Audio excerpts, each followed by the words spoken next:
曾几何时呢，加拿大的移民体系是一整个国家的骄傲，更是全世界各个国家效仿的典范。移民呢，给加拿大带来了太多的红利。你比如说，带来了高素质的劳动力，带来了大量的资金，带来了全世界丰富多彩的文化啊，更是给这个国家带来了年轻人的活力和希望。但是呢，现在的情况怎么样？现在的加拿大移民啊，可以说成了全世界的笑柄。每年3%的人口激增呢，使得人均 GDP 连年大幅下滑，生产效率的增长呢也极为的缓慢，几乎是西方主流发达国家当中呢是最低的。而快速的人口增长呢，也造成了公共资源的紧张。你比如说住房紧张、医院紧张、学校紧张、运动设施紧张，几乎所有的社会资源呢，似乎在一夜之间都变成了紧缺的状态。而人民的生活水平呢，在工资并没有明显增长的情况下呢，消费物价和房价却一直在飙升。尤其是食品啊，5年间有的食品呢，几乎涨价的幅度高达1倍啊。社会风气呢，也有明显的下降，小偷小摸呀，不遵守交通规则，甚至恶性的刑事案件都是屡见不鲜的。那么，似乎在疫情过后的几年中啊，加拿大的社会就像坐着过山车一样急转直下，冲向谷底。而这所有的一切呀，其原因归根结底都跟失败的移民政策脱离不了干系。那么今天大伟呢，就来跟您详细讲一讲加拿大的移民体系到底怎么了。我们都知道啊，加拿大是一个久负盛名的移民国家，而且是全世界唯一一个推行多元文化主义的社会。因为没有办法呀，这个国家在建立之初就是由英法2个种族啊，2个这样完全不同文化属性的种族所建立的。那么在随后的150多年当中呢，又有大量的移民不断的迁居至此，共同建设，那么才把一个原本不适合人类居住的苦寒之地，变成了地球上最后的一个世外桃源。那么为什么加拿大根本离不开移民呢？第一个原因啊，就是这里真的是地大物博，1000万平方公里的土地上呢，仅有4000万的人口。那么这个国家想要真正的成为一个大国啊，想要真正的富强，那么它的人口至少要达到1个亿。而第二个原因啊，这个国家的出生率呢，已经是低到无以复加。那么1.4的出生率呢，甚至是欧美主流发达国家当中呢最低的。而且啊，雪上加霜的是，2战后出生的婴儿潮的那一代呢，已经开始老去。那么加拿大正在迅速的迈入老龄化的社会。那么在这个全民免费医保的福利制国家呢，老龄化所造成的社会负担是极其沉重的，甚至将会拖垮整个社会。所以啊，移民是加拿大一个永恒的话题啊，是一项基本国策。移民就是这个国家的新鲜血液，如果没有移民，加拿大将难以为继。但是目前呢，加拿大最大的问题呢，恰恰不是缺人，而是人太多了。我们再来简单看一下加拿大的移民体系哈。2023年全年呢，加拿大总共发放了47.1万张永久居民签证。那么其中呢，又可以分成3个大类。一类呢是亲属团聚移民，大概11万人，占到23%。另外一类呢是难民和人道主义移民，那总人数呢是8.9万人，占到19%。而第3类呢也是最重要的，就是经济类移民，它去年呢总共有27.2万人，占到所有移民的58%。那么加拿大对于这3类移民的目的呢各不相同。亲属移民呢，自然是满足现在加拿大人的一个团聚需求；那么难民则是体现加拿大的国际人道主义关怀啊。而经济类移民自然是出于最直接的利益，也就是经济利益的考量。但是啊，无论出于哪种目的，那么1年47万的永久居民已经是创下了历史新高。但是啊，我们的问题就来了。根据加拿大联邦统计局的数字啊，加拿大目前总人口是4000万左右，而现在每年的人口增长是120万，也就是1年3%的人口增长啊，这个增长可以说是高的惊人。别说在西方的发达国家，就是在非洲和南美洲啊，这个增长也是非常非常高的，妥妥的全球前20。可以说呀，跟这个比如说刚果、赞比亚、伊拉克、布隆迪等国家相提并论了。但是细心的您啊，可能就会发现问题了。加拿大不是一年的移民签证只有47万吗？怎么会每年有120万人的人口增长？这多出来的70多万到底是哪儿来的？答案呢，并不是加拿大的人口自然增长。其实啊，这个答案非常的简单，就是临时居民。这又是一个在全世界人口统计学上啊，加拿大独有的概念。什么是临时居民？就是学签和工签的持有者，以及在境内的难民申请者。请注意啊，这里面是不包含以探亲旅游为目的这个短期访问的这些人的啊。临时居民啊，虽然不是永久居民，但是呢，也可以长期的在加拿大生活，也享有免费的医疗、子女免费教育，甚至部分的还有这种孩子的牛奶金的福利。这里面啊，尤其是难民的申请者，他们的福利待遇呢，其实比本国的公民还要高。那么临时居民这部分群体啊，本来在其他的国家的人口统计当中，一般都是可以忽略不计的，因为人口比例太小了。但是呢，在加拿大情况却不太一样。加拿大现在总共有多少临时居民呢？根据加拿大移民部长米勒呢，在有一次发布会当中透露，那么大概在2024年上半年的时候呢，目前大概有270万人。但是啊，我也曾经在之前的节目当中说过，临时居民的组成呢非常的复杂，而且它的统计呢也相对滞后，所以啊，真正的人数远远不止270万。我们就简单的来算一下哈，截止23年底，那么境内的有效学签数量就是104万，而到现在也就是2024年的年中，那么这个数字恐怕要上涨到130到140万人。而毕业工签的持有者呢，在过去3年当中积攒下来的至少还要有100多万。也就是说呀，仅仅留学生相关的临时居民就有200多万人。而其他种类繁多的工签持有者，包括比如说利米亚指定雇主工签、省提名工签、配偶工签、Working Holiday 工签等等等等，那么还有几十万到上百万人的规模。还有啊，这里面我们可能还忽略了一个人群，就是难民申请者。2023年啊，光人在加拿大境内提交难民和人道主义移民申请的人就有14万人，而难民申请的等候周期呢，一般是长达3到5年。那么我们刚才说了，1年的申请难民的人就10几万，您想想，3到5年积累了多少人？我相信啊，40万的难民申请者人在加拿大的，可能是一个合理的数字。另外呢，就是乌克兰人，单单在过去的2年，加拿大就给乌克兰人发了120万张签证。所以啊，您简单的加一加就知道了。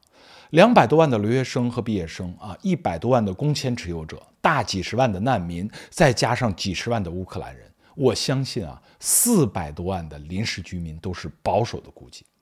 而这400多万人啊，大多是在2021年之后，也就是疫情之后才来到加拿大的。您想一想啊，一个本来人口就不多的国家，在短短的3-4年的时间之内，一下子涌入了1/10的人口，而且都是集中在大中型城市。一个相对稳定和保守的社会，要怎么样一下子接纳这么快的人口增长？它的住房、工作岗位、教育、医疗等公共资源，那么不紧缺才怪呢。而更严重的问题是啊，这400多万人都是奔着移民来的。每年的移民总数，如果我们不算亲属团聚移民的话，也就是30多万啊，1/10不到的比例，您想想竞争会有多么的激烈。而这些临时居民呢，已经抛弃了原来的生活，花费了那么多的金钱和代价来到加拿大，如果不拿到身份，你让谁离开，谁又能够甘心呢？尤其是印度留学生啊，我之前做节目也是专门讨论过印度移民的问题。那么目前在加拿大的留学生当中呢，来自印度的比例将近1半。而他们当中呢，绝大多数都是读着职业学院，同时还要打着几份工来养活自己，甚至还要往家里寄钱还债。对于他们来说呀，根本就没有退路可言。这也就是为什么现在全加拿大各个省份都开始爆发以印度留学生为主的这个游行抗议，甚至在 PEI 爱德华王子岛啊，几十个印度留学生已经开始绝食啊！你要是不让我移民，我就死给你看！已经到了鱼死网破的程度，您想想，能不产生社会问题吗？在加拿大长期生活的老移民和本地人啊，都会深有感触。这个社会的风气啊，正在急剧的恶化，开车不守规则的人越来越多。堵车的时候啊，应急车道和公交车道都有很多私家车开始违规占用。那么要知道，仅仅在几年前啊，别说是这类明显违规的情况，就是正常变道在加拿大的情况都不多。而各类的欺诈、偷盗、入室抢劫，甚至恶性杀人的犯罪呢，也是层出不穷。人们不禁要问啊，这还是那个之前的加拿大吗？而这一切的直接导火索就是人口增长的太快，来的人又未经筛选，太杂啊。这里面我们再说一个笑话哈。2023年的6月，一名加拿大籍的锡克族的宗教领袖在加拿大的温哥华被杀啊。加拿大呢指责印度政府呢参与其中，闹得两国呢相互驱逐外交官，关系降到冰点，到现在都没有恢复。那么在刚刚过去的2024年的5月，这个案件的3名嫌疑人呢被加拿大警方抓获了，全部都是印度公民，而且呢全部都是在2021年以留学生身份进入的加拿大。您想想啊，杀手都可以申请加拿大的留学，以留学的身份来到加拿大，这是多么荒唐可笑，又多么悲哀的一件事情。这里啊，我们不得不再次回到加拿大的移民体系。本来这个移民体系是相对完善和科学的，几十年来选拔出的高素质的移民呢，为这个社会做出了太多的贡献。但是最近10年啊，情况却不太一样了。在移民体系中呢，形成了2道门槛。当然了，移民呢是第2道，也是最后一道门槛啊。这个门槛呢有着明确的标准和配额，审核呢也极其的严格。但是现在呢，在移民申请之前又出现了一道门槛，就是临时居民的资格。如果您不是以学签、工签或者境内难民的身份先在加拿大待上几年，后面就根本没有可能通过移民。早在疫情前啊，其实大多数的移民都是拿到了身份，也就是有了永久居民签证之后再登陆加拿大的。那么这类移民要么是不来，要来呢就是拖家带口，真正的要在加拿大安居乐业的人。他们会带着所有的积蓄在加拿大努力的融入，努力的工作和生活。他们不光高素质啊，而且是非常的稳定。但是现在的临时居民怎么样呢？由于没有一个严格的审查体系，移民局大量的放水，导致什么样的人都可以来到加拿大寻找移民的机会。就像我们前面提到的，连杀手都可以申请留学来加拿大搞暗杀，您想想乱到什么程度？更严重的问题是呀，过多的临时居民让最终的移民申请乱象丛生，无序竞争。加拿大为什么对工签和学签的这种大门呢四敞大开？它表面的原因啊，就是因为移民的配额那么是需要得到国会的批准的，每年啊不可能有太大幅度的增加。而临时居民的数量则没有监管，完全由移民部说了算啊。那么我们这里边还有一个更深层次的原因，就是目前的加拿大自由党啊，希望用移民来解决加拿大经济疲软的问题。简单来说就是我没有什么好的办法来搞好经济，那么就大量的引入临时居民，吃这些人的红利，尤其是解决劳动力的问题。疫情期间啊，自由党采取一个相对保守的管理政策，那么封闭国门，不再接受移民，那么新移民的流入速度大幅的下降。后来呢，实在完成不了这种移民配额啊，不得不在2021年的时候呢，实行了几次的移民大赦。那么大多数当时在加拿大有工作经验的人呢，都幸运地得到了身份。但是呢，这些人依旧满足不了疫情所导致的一个巨大的劳动力缺口。为什么会有这么大的劳动力缺口呢？因为疫情期间啊，重视平均主义的自由党政府呢，颁布了一个全民发放补助的特殊津贴，叫做 CERB 啊。只要是因为疫情不能工作，甭管是主观的还是被动的，都可以无门槛的领取每个月2000加元的补助，而领取的条件呢又极其的宽松，网上填个表基本就可以了，没有任何的审查。那么这笔钱呢，再加上各个省自己的地方补助、福利啊，让很多人根本不用上班也能保持一个基本生活。本来就不勤快的加拿大人呢，更加的躺平了，不用上班，每个月还能领到2、3千加元的现金，那么他们开始真正的享受生活了。您别以为我是夸张哈，现实的情况就是这样的。我给你举个例子呀，2021和2022年，全世界的自行车供不应求，很多自行车涨价都买不到，有的甚至要排队1年。而几乎所有的体育用品也都是类似的情况，全部都是那么紧俏，尤其是在加拿大。疫情的2-3年啊，可以说是加拿大人最舒服惬意的一段时光。经过统计啊，有超过800万人领取了 CERB 的补助，但是其中呢，至少有200多万人是冒领的，是不符合要求的。所以啊，现在加拿大政府又想尽办法去追讨，当然这是另外一个故事了，我们就不多说了。我只是想说什么呢？无论是因为什么引发的，疫情期间呢，加拿大确实是没有人愿意工作，这也直接给社会生产造成了一个巨大的人力缺口。于是呢，在这种劳动力紧张的情况下呢，移民部就站出来了要用留学生和工签持有者来堵上这个窟窿。但是没想到的是什么呢？窟窿却堵出了更大的问题。疫情所导致的劳动力缺口呢，其实并没有持续很久。早在2022年，加拿大就已经基本全面恢复了经济。但是呢，留学生和工签持有者带来的短期利益，却让很多人都尝到了甜头。你比如说职业学院和3流大学的留学生学费赚的是盆满钵满。用工企业有着大把廉价的外国劳动力可以用，甚至呢，如果能担保移民，还能大赚一笔。那么房东的房子呀，也是供不应求，房租呢直线上涨，甚至可以按床位数出租，一个地下室可以租给10几个人。而移民局呢也乐此不疲让这些学生和务工者来到加拿大消费，还能弥补低端劳动力的缺口，多合算的一笔买卖啊！于是大开国门，学签和工签发了几百万张。但是呢，这些短视的政策和短期的利益呢，却让加拿大的经济和社会背负上了极其沉重的负担。这里我们又不得不再次说到一个经济学的问题：劳动力紧缺。如果您关注加拿大移民的话，劳动力紧缺这个词恐怕是加拿大最近几年最热的一个词了。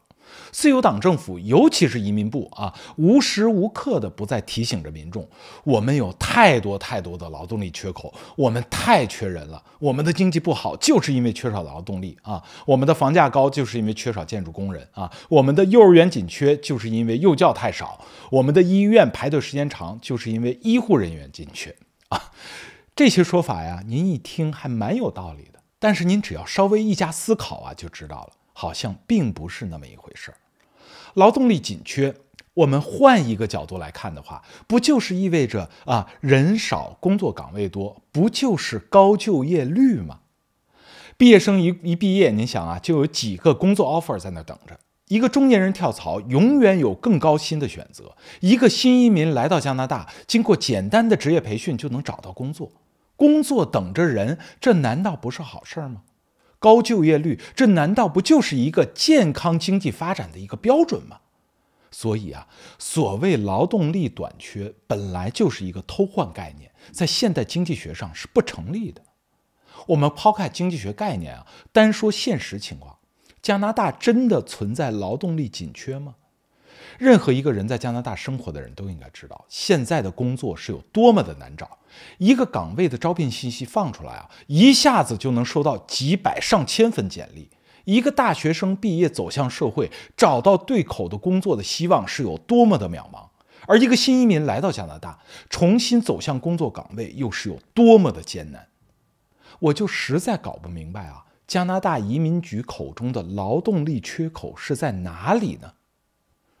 移民局这时又会告诉我们加拿大缺的是低端劳动力，所以他们才会不断的变化政策，不断的增加各种各样的所谓低端职业的一些移民。联邦和各个主要的省份都大力的增设了低端职业的移民配额，而对原有的技术类移民呢，采取一个压制的政策。比如BC 省就大力的邀请这个幼教职业，那么当然其中幼教助理是占据90%以上的名额比如说安省呢，则大力邀请建筑类技工啊，甚至呢占到全省提名的1/4的规模。那么联邦 Express Entry 呢，也将一大半的名额都交给了什么呢？交通运输、技工啊、护理、农业工人和低分的法语申请者。这个又是一个巨大的谎言。您说这些行业是缺人的问题吗？并不是的。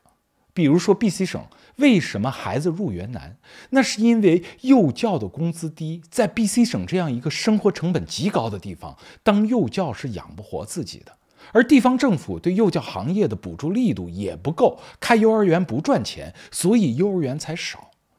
您说加拿大，那么现在房屋紧缺，这的确啊，但是政府却把问题抛给了建筑工人紧缺，这简直是天大的笑话。加拿大的土地和房屋改造建设呀，是它的政府审理的周期呢是极长极长的，房屋建设的成本和风险又大，再加上最近几年的这种高利率，尤其是过快的人口增长，都是造成现在房屋紧缺的原因，根本就不是缺工人的问题。而医护人员紧缺，这又是一个悖论。加拿大的医疗资源啊是紧缺，但缺的仅仅是人吗？缺的是资金，是医院，是医疗设备。你到加拿大的医院去看一看，有哪个不是忙得热火朝天？又有哪个是因为缺少护士而导致硬件闲置的？更加关键的是考取一个加拿大的医生或者护士太难，门槛太高，而对原来有医护经验的移民呢又不加认可，认证体系呢又非常的官僚和腐败，所以新移民很难补充进来。那么再加上人口增长太快，任何完善的医疗体系都跟不上这样的人口增长。而引进了这些所谓低端的但职业对口的移民，您以为来了之后就能马上填补上移民局所谓的这些职业缺口吗？答案又是否定的。我们就拿这个联邦保姆护工移民项目来举例哈。最近移民部呢象征性的调低了该项目的一个要求，不要求有本地的工作经验，只要找到雇主就可以申请，而且可以实现在拿到 PR 身份之后再来加拿大的目标。看起来很美好，是不是？加拿大移民局又做了一件利国利民缓解保姆护工紧张的一件大好事。但是我们再来看看其中的内情，您就知道了。申请者呢，如果有1年的海外保姆护工经验，是可以直接申请移民的。我们抛开名额不谈全加拿大1年才5000多个名额，而且呢，人在加拿大拿着工签的保姆护工至少也有几万人。我们单说审理周期，现在该项目的移民局的审核周期呢是26个月以上，也就是说呢，雇主在找到了一个这样的海外护工之后，需要等26个月人才能来到加拿大。而如果申请人之前没有1年的护工经验，则先要申请工签过来工作。那么工签的审理周期呢更加的夸张，要36个月。也就是说整整3年之后才能等到人。我们都知道，护工和保姆都是救急的，2、3年之后，说句不好听的，需要看护的老人可能都走了，而年幼的孩子都可以上学了。更不符合常理的是3年后，保姆护工移民办成了，来了加拿大，究竟几个会真正的继续做保姆护工这样一份既辛苦又收入微薄工作的人？您说这样的审理效率，这样的表面文章这样的不接地气的移民工作，真的能够帮助加拿大解决所谓的用工紧缺的问题吗？而相反，加拿大多数的移民政策其实就是在变相的鼓励造假，因为真实的用工根本指望不上这样的移民政策。3年的等候周期的保姆护工移民就是最好的例子。而保姆护工移民只是加拿大这种缺乏常识的移民体系的冰山一角。您看招来的护士因为没有加拿大的资质，没办法上岗，即使拿到资质，医院就那么多，很少有新的岗位放出来，也很难找到工作。招来的建筑工人因为没有人脉，来了以后也不好找到对口工作，更没有办法真正解决住房紧缺的问题。招来的卡车司机因为不了解当地的交规和行业，那么很少有雇主愿意雇佣新移民。而招来的幼教呢，在拿到身份之后，能转行的也都转行了。毕竟人往高处走，谁愿意一辈子做一个低薪的工作？而那些低分的法语申请者就更不用说了，多数呢都是来自于非洲的法国殖民地，没有什么太高的职业技能，没有什么资金，单就凭一个法语是母语就获得了加拿大的青睐，成了加拿大政治工具的一个受益者。而大量的这类的低等级职业的或者说专项邀请的移民配额呢，抢占了原本的技术移民的人数。加拿大经济类移民的旗舰啊，也就是技术类移民和经验类移民，2024年的名额呢，只有之前的40%。各个省提名的配额呢，情况更是糟糕。那么高学历、高工资、高语言成绩的高端技术移民和留学生移民的机会呢，是越来越少。一个名牌大学毕业的硕士啊，英语满分，3年加拿大本地工作经验，通过正规途径都无论如何没办法移民。而一个在海外拥有非常多经验的高级 IT 人才，那么各方面都很优秀，但是依然无法达到省提名的分数，最终的移民名额呀，都落到了那些所谓的低端职业上。而具体是什么职业、什么条件啊？要么是移民局自己拍脑门定的，要么呢就是讨好某个群体的政治砝码。这里面啊，我们就要深入到一个关键的问题了：加拿大的移民管理体制。我可以负责任地说，加拿大的移民体系现在已经陷入了典型的计划经济管理模式。您没有听错啊，就是计划经济。其实我们对这4个字都不陌生，它意味着管理者认为自己可以掌控整个市场啊，可以人为的调控和摆布整个社会。而加拿大的移民局呢，甚至已经超越了计划经济的范畴，在操控经济和商品之上呢，进而想要操控劳动力供需，也就是要控制最复杂的人。但是恰恰在这个世界啊，没有人可以真正的操控市场，更别提去摆布一个人的走向了。就像我们前文提到的，在以人为本的劳动力市场，你很难去界定一个行业是否真的存在劳动力短缺，更很难界定劳动力短缺是有利的还是有害的。而即使真的存在劳动力短缺的情况，但也一定是由多方面的因素所导致的。比如说我们前面提到的加拿大的房子紧缺的问题，这里面是有房地产市场的供需关系失衡啊，国家的货币和信贷政策的变化，宏观经济的走向，以及人口增长趋势等太多复杂的因素。而把解决房子紧缺这样的一个问题归咎于建筑工人的紧缺，那真的就是有点盲人摸象，管中窥豹了。就好比一个患有糖尿病的一个病人啊，他的视力衰弱呢，可能是一个很明显的一个症状。但是您不能只看到视力问题去给病人做这种近视眼手术，对不对？这就是一个典型的治标不治本。要想治本呢，还要去解决血糖、血压等一系列真正的病因。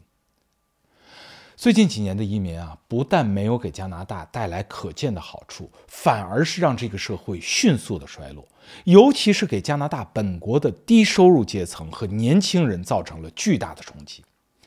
现在的加拿大呢，绝不是劳动力短缺，而是低端劳动力极大的过剩。您去超市、连锁餐厅以及需要体力劳动的这种工作场所就能够看到，几乎所有的岗位都被印度的临时居民抢占。那么那些原来从事这些工作的本地人和老移民呢，已经彻底被排除在外。而年轻人走向社会呢，则更加的艰难，因为有200-300万的留学生在不计成本的去竞争那些本来就少得可怜的职场空缺啊。而在高端的人才市场怎么样呢？加拿大依然极度的缺乏全球化的商业管理人才，管理人才的缺失呢，使得本土企业越做越小，越做越差。那么这里呢，更加缺乏，比如说像医学、生物、物理、化学、数学、IT 等应用科学领域的知识人才，因为那些真正优秀的年轻人呢，都去了美国，而本土培养的高素质的留学生呢，又没办法移民。当然了，海外高素质的这种技术移民也是现在很难的，因为他们根本竞争不过那些护工、建筑工人和农业工人。也没办法跟非洲那些法国殖民地的法语使用者竞争，人家凭借着法语就可以大杀四方，直接拿到加拿大的移民身份。所以您看啊，加拿大目前的劳动力市场，本土高端人才大量外流， 300多万的加拿大人生活在美国，而低端的劳动力市场呢，则过于饱和，无序竞争，一团乱麻。过去几十年啊，加拿大在移民上享受了太多的红利，那么现在遇到了经济问题呢，就加大了对移民的剥削和利用。结果怎么样呢？适得其反。不但经济问题没有得到解决，反而产生了一系列的长远问题。人口增长太快，社会资源紧缺，治安恶化，社会道德下降，学术水平滑坡，这些还都是表面问题。你那么功利的去利用一些移民签证来吸引400-500万人的这种临时居民，你想榨干他们身上的每一滴的剩余价值，那么最后还不给人家一个移民的身份，那么最后谁又能甘心呢？未来一定会有更多的恶性事件和社会问题产生。按理说呀，加拿大是一个天选之国，没有美国和欧洲那么严重的非法移民问题。那么只要老老实实的设立好一个移民选拔标准，高素质的移民自然是源源不断。但是现在呢，加拿大政府对自己掌控经济和人的能力太过自信，自己要指挥一切，结果呢，一手好牌打得稀烂。您可能会说呀，正确的适合加拿大的移民政策究竟是怎么样的呢？其实啊，再简单不过了，让自由市场去调配就好了。加拿大就应该回归到10年前的做法，只要设立一个相对统一的一个选拔标准，比如说啊，最基本的一些条件，年龄、学历、语言水平、职业经验以及家庭资产，那么这些标准摆在那儿，这些都是公认评价一个人或者一个家庭比较科学的一个标尺。那么只要在这样统一的标准当中选拔出最优秀的人才，那么这些人在来到加拿大之后，究竟要选择什么样的职业，过什么样的生活，怎么为加拿大创造价值，这完全是应该由市场自由决定的。市场会把人才分配到最需要的地方，市场也会进行自动的淘汰。您说温哥华、多伦多的人太多，那么高昂的生活成本也自然会让一些人去选择压力小的地方生活。大城市的资源饱和了，那么人口自然会流动到其他地区。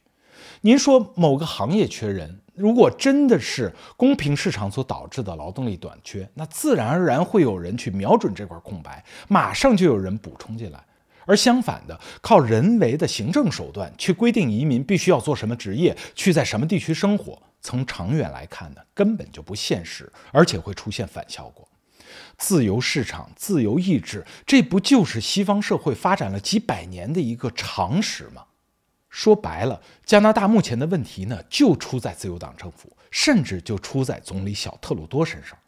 太多的理想化色彩，太过自信啊，自以为自己可以掌控一切。但现实是什么呢？他缺乏治理一个国家的经验和能力，更对宏观经济、对社会民生都缺乏了解，尤其是把计划经济那一套调控用在了移民政策上，这就使得一个问题接着一个问题的出现，不断的要拆东墙补西墙，移民政策以及相应的社会管理都越来越混乱，直到现在呢，已经到了一个崩溃的边缘。水能载舟，亦能覆舟。那么在对待人口以及移民的问题上呢，加拿大在过去10年所犯下的错误呢，有可能是需要几倍的时间和代价去弥补。根据现在的民调呢，2025年加拿大的联邦大选呢，自由党几乎是没有可能能够继续连任的。而在最后这1年多的时间当中呢，为了扭转颓势，自由党政府各种堵窟窿的移民政策的调整呢，也会持续不断的出台。那么其中呢，最受瞩目的就是留学生的学签和工签以及利米亚批文和雇主工签的一个调整。后续呢，大伟也将持续的给您带来后续的更新。